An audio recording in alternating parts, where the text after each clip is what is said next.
حبیب کبریا تم ہو۔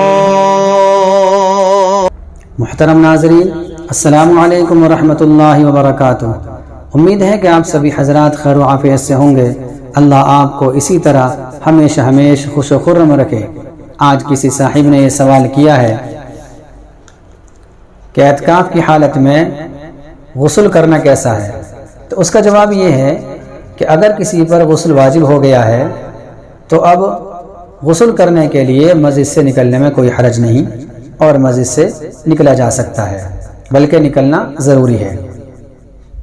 لیکن اگر کسی پر غسل واجب نہیں ہوا بلکہ وہ گرمی دور کرنے کے لیے اور ٹھنڈک حاصل کرنے کے لیے وہ غسل کرنا چاہ رہا ہے، تو اب غسل تبرید کے لیے یعنی ٹھنڈک حاصل کرنے کے لیے جو غسل ہوتا ہے اس کے لیے مسجد سے باہر نکلنا بالکل بھی جائز نہیں ہے۔ اگر کوئی غسل کرنے کے لیے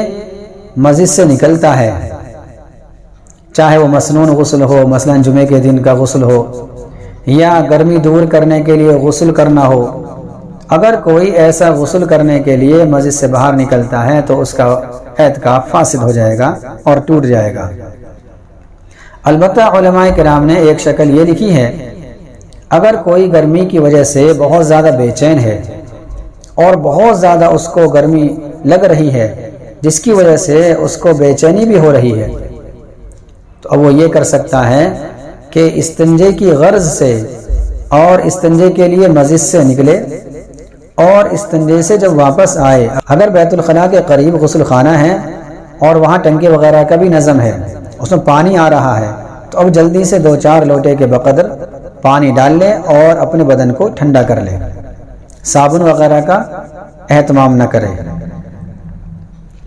اور اگر غسل خانے میں پانی کا نظم نہیں ہے، کہیں اور سے پانی کا نظم کرنا پڑتا ہے،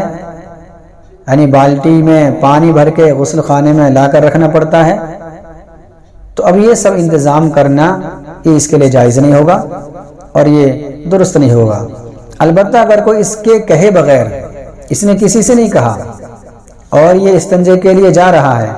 لیکن اس کے کہے بغیر کسی نے اپنے آپ ہی پانی لا کر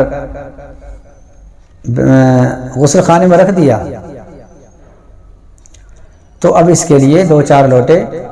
پانی بہانا جائز ہے اور اپنے بدن کو یہ تر کر سکتا ہے، اس کی گنجائش ہے۔ اس کے علاوہ بالکل بھی گنجائش نہیں ہے، چاہے وہ جمعے کا ہی غسل کیوں نہ ہو، جمعے کے دن بھی غسل کرنا جائز نہیں ہے۔ اگر مسنون غسل کے لیے یا گرمی کو دور کرنے کے لیے غسل کرنا چاہ رہا ہے اور اس کے لیے مسجد سے یہ نکلا، تو اب اس کا اعتکاف فاسد ہو جائے گا۔ اگر کسی کو کوئی سوال کرنا ہو تو کمنٹ باکس میں تحریر کر دیں، انشاءاللہ اس کا جواب بہت جلد دیا جائے گا۔ السلام علیکم ورحمۃ اللہ وبرکاتہ۔ حبیب کبریا تم